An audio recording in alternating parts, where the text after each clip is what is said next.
Find out what is happening at the library, from virtual programming to fun new services. Hear recommendations on books, movies, TV shows, and so much more. This is In the Stacks at Mustang Library.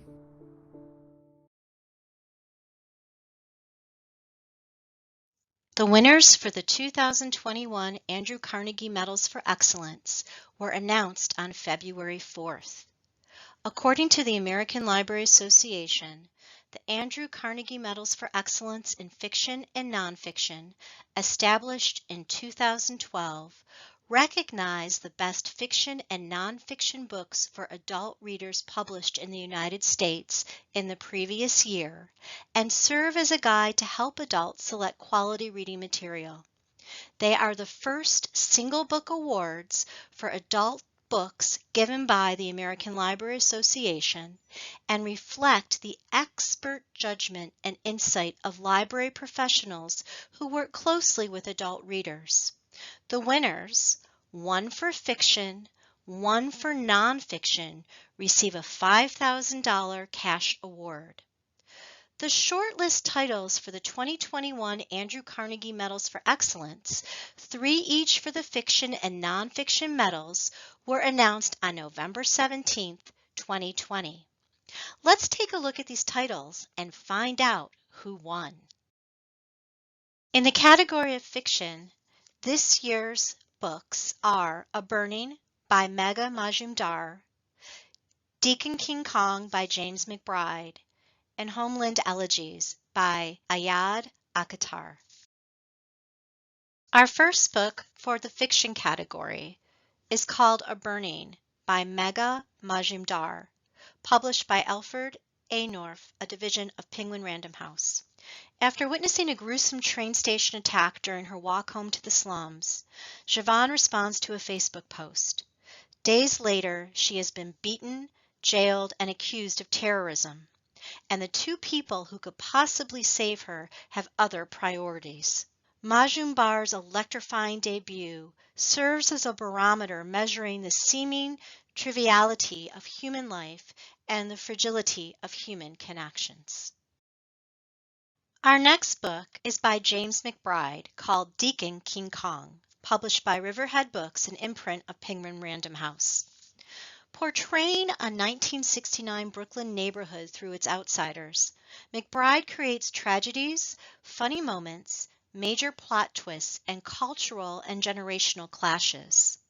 When the titular Deacon Sportcoat, the least likely of heroes, shoots a 19-year-old drug dealer, everyone assumes the Deacon's days of freedom are numbered. But all is not as it seems. And finally, our third title in the fiction category is Homeland Elegies by Ayard, Akhitar, published by Little Brown and Company, a division of Hatchet Book Group. Akhitar confronts issues of race, money, family, politics, and sexuality in this bold memoiristic novel about a young Pakistani American before and after 9/11. Money and the debasement of other values is a defining element in this novel. Ayad's relationship with his writing and his father occurred during a time when the country's crude racism prods both men to question whether America can ever truly be their home. And this year's winner for fiction goes to Deacon King Kong by James McBride. In the nonfiction category, we have the title Fathoms, The World in the Whale by Rebecca Giggs, Just Us, An American Conversation by Claudia Rankin, and Memorial Drive, A Daughter's Memoir by Natasha Trethewey. Fathoms, The World in the Whale by Rebecca Giggs, published by Simon & Schuster. Focusing on the history and current plight of whales, Giggs considers our ancient and persistent whale wonderment. Using elements of high-tech whale hunting, the 1970s Save the Whale movement, global warming, mass extinction, and pollution, including the oceanic plague of plastics. Deeply researched and deeply felt, Giggs' revelatory and haunting investigation urges us to save the whales once again, save the oceans, and save ourselves. Next up in the nonfiction category is Just Us, an American Conversation by Claudia Rankine, published by Grey Wolf Press. With an arresting blend of essays and images that's perfectly attuned to this long overdue moment of racial reckoning, Rankine analyzes the overwhelming power of whiteness in everyday interactions.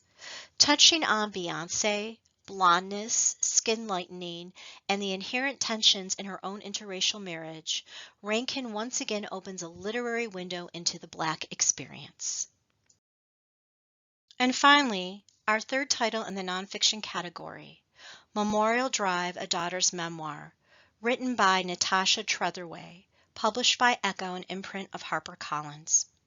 In her memoir, a work of exquisitely distilled anguish and elegiac drama, Trethewey confronts the horror of her mother's murder through finely honed, ever more harrowing memories, dreams, visions, and musings. She writes, "To survive trauma, one must be able to tell a story about it." And tell a story she does in this lyrical, courageous, and resounding remembrance. And this year's medal for nonfiction goes to Fathoms, The World in the Whale by Rebecca Giggs. Be sure to check out these titles and the other nominees at Scottsdale Public Library.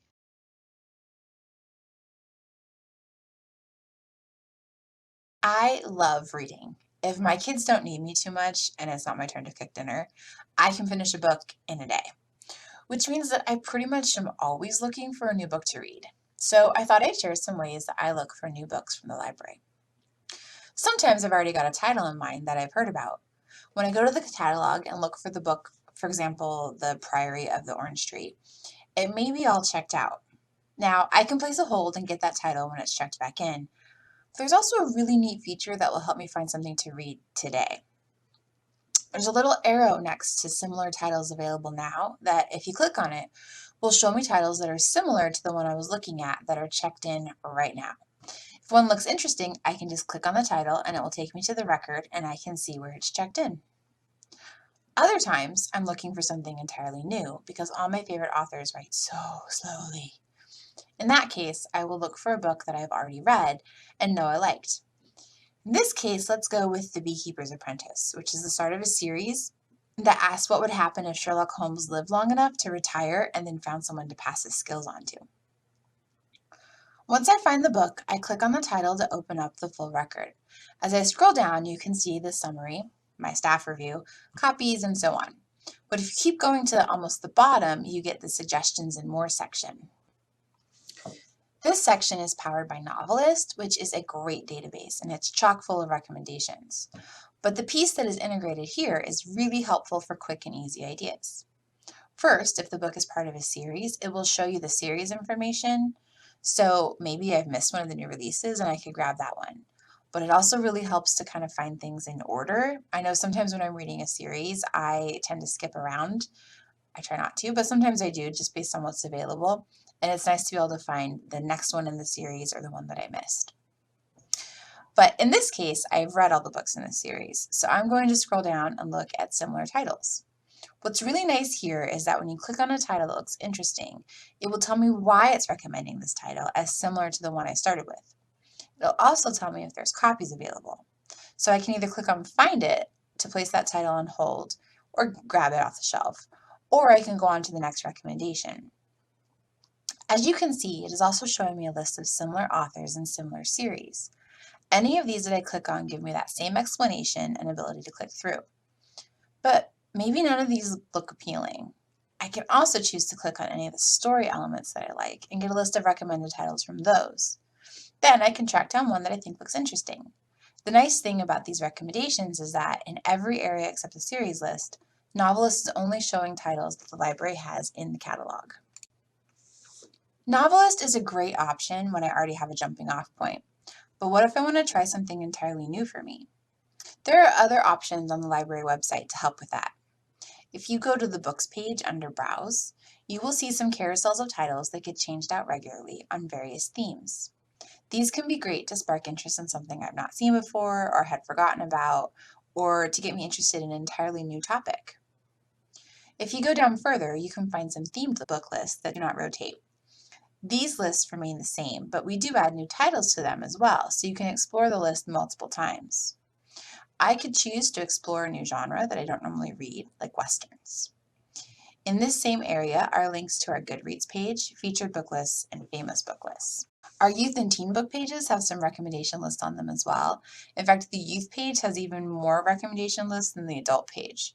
So you are pretty much guaranteed to be able to find something to suit your interest, although the age range on those varies pretty wildly, so you might only find a few books for your child in the topic area you're interested in. So these are all great self-service options for finding something new to read. There are more ways that the library can help with it. We offer book bundles, which will get you a surprise. Bookmates Junior, where the librarians will choose children's books around a theme. Or you can just ask a librarian for a recommendation. They are usually really happy to help you try to find something that you might like. And now it's time for a book review. Today's Goodreads staff review is for No Judgments by Meg Cabot. When Bree Beckham flees from the city to Littlebridge, the quaint vacation town of her youth, she has convinced herself that she will stay far away from any man for a very, very long time. Unfortunately, Drew Hartwell isn't making this easy for her. At her job at the Mermaid Cafe, she enjoys serving and associating with local island dwellers.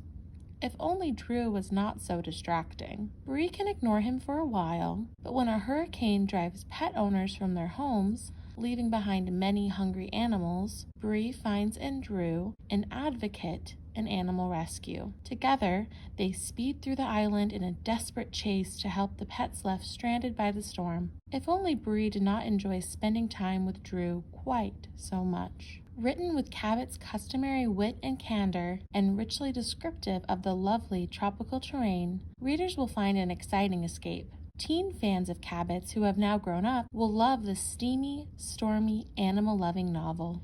Fans of this book can look forward to at least 2 more installments of the Littlebridge Island series. Thank you to Tiffany for this Goodreads staff review. If you have already read and loved this title, here are some read-alikes. The Weekenders by Mary Kay Andrews. Some people stay all summer long on the idyllic island of Belle Isle, North Carolina. Others come only for the weekends, and the mix between the regulars and the weekenders can sometimes make the sparks fly. Riley Griggs has a season of good times with friends and family ahead of her on Belle Isle, and things take an unexpected turn. While waiting for her husband to arrive on the ferry one Friday afternoon, Riley is confronted by a process server who thrusts papers into her hand, and her husband is nowhere to be found. So, she turns to her friends for help and support, but it turns out that each of them has their own secrets, and the clock is ticking as the mystery deepens in a murderous way. Cocktail parties aside, Riley must find a way to investigate the secrets of Belle Island, the husband she might not really know, and the summer that could change everything. Told with Mary Kay Andrews' trademark blend of humor and warmth, and with characters and a setting that you can't help but fall for, The Weekenders is the perfect summer escape. Barefoot Season by Susan Mallory. Michelle Sanderson may appear to be a strong, independent woman, but on the inside, she's still the wounded girl who fled home years ago. A young Army vet, Michelle returns to the quaint Blackberry Island Inn to claim her inheritance and recover from the perils of war. Instead, she finds the owner's suite occupied by the last person she wants to see. Carly Williams and Michelle were once inseparable until a shocking betrayal destroyed their friendship. And now, Carly is implicated in the financial disaster lurking behind the inn's cheerful veneer. Single mother Carly has weathered rumors, lies, and secrets for a lifetime, and is finally starting to move forward with love and life. But if the Blackberry Inn goes under, Carly and her daughter will go with it. To save their livelihoods, Carly and Michelle will undertake a turbulent truce. It'll take more than a successful season to move beyond their devastating past, but with a little luck and a beautiful summer, they may just rediscover the friendship of a lifetime. About a Dog by Jen McKinley.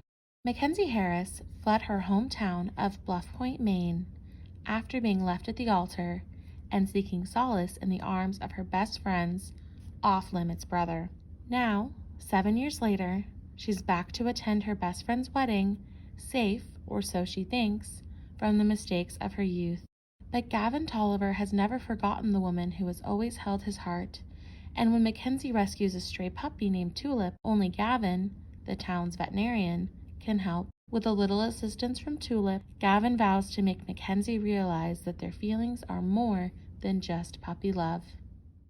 All of these titles can be found in our catalog at scottsdalelibrary.org. If you are looking for more reviews, you can visit our page on Goodreads under Scottsdale Public Library. And that's a wrap on this week's edition of In the Stacks. Tune in next Tuesday at 1 p.m. for Get Lit at Civic Center Library. We'll be back again in 2 weeks to talk about books and more at Mustang Library. Thanks for watching!